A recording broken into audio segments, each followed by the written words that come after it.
وصحبه أجمعين. أما بعد، فأعوذ بالله من الشيطان الرجيم. بسم الله الرحمن الرحيم. ومن لم يحكم بما أنزل الله فأولئك هم الكافرون. قدرمنو دا څو ورځې کېږي د اسلامي امارت او د پاکستاني جمهوریت ترمنځ سختې جګړې روانې دي. ځینې پاکستاني ملایانو په دې اړه ځینې اظهارات کړي دي. غواړم د هغوی د څرګندونو په اړه وضاحت وکړم. قدرمنو، له هر څه نه مخکې د دې خبرې وضاحت غواړم چې پاکستان په دې خطه باندې څنګه منځته راغی.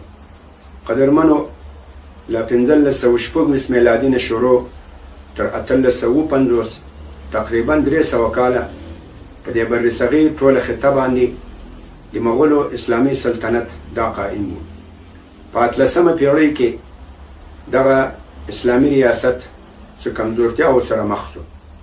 انګریزان دغه زمینه فرصت وموندله، نو ځکه لومړی د تجارتي کمپنیو سوداګرو په بڼه هند ته راغلل چې وروسته د خلکو منځ کې د قومونو ترمنځ د اختلافات اچولو په نتیجه کې په دې وتوانېدل چې اسلامي سلطنت ته شکست ورکړي او په بر صغیر کې خپل انګریزي سلطنت دا قائم کړي.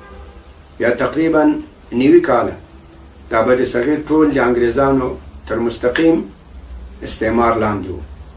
په دویمه نړیواله جګړه کې چې 1909 نه شروع شوه تر 1945 پورې، په دې کې انګریزان له اقتصادي ستونزو سره مخ شول، نو ځکه هغوی له هندوستان نه له بر صغیر نه د خپل ځان ټولولو اراده وکړه. او بل داسې دلته په بر صغیر کې قومي پاڅونونه دا هم شروع شول، نو ځکه انګریزانو فیصله وکړه چې دا بر صغیر په دوه حصو باندې وویشي، دا اوسنی هند او پاکستان. پاکستان خپل بیا دوه برخې کو، یو شرقي پاکستان چې هغه بنګلادیش و، او بل غربي پاکستان چې هغه د اوسنی پاکستان ده.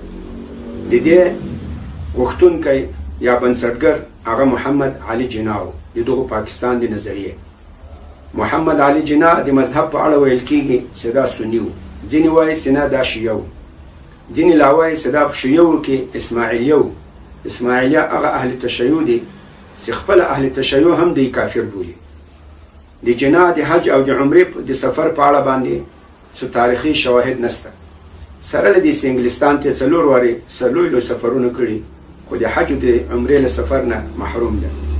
د دې د لمانځه په اړه دقیق معلومات نشته چې د لمونځ کاوه او که نه کاوه. محمد علي جناح څه قسم حکومت منځته راوړ؟ د فدرالي پارلماني جمهوریت جوړ کړل. جمهوریت دا د شریعت له نگاه دا یو کفري نظام ده. خپل جمهوریت خواهان د دې تعریف کوي، وایي جمهوریت it is the government of the people by the people for the people. دا د خلکو حکومت په خلکو باندې د خلکو لپاره. په جمهوریت کې خلک حاکم وي، د خلکو غوښتنې حاکم وي، او دا خپل کفر ده.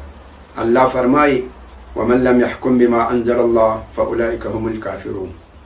ځینې سادهګان داسې فکر کوي چې جمهوریت کې خو د خلکو غوښتنه ده، نو پاکستان کې خو اکثریت خلک غوښتنه کوي چې نظام باید د قرآن او حدیث په بنا وي، نو دا خو بیرته اسلامي شو.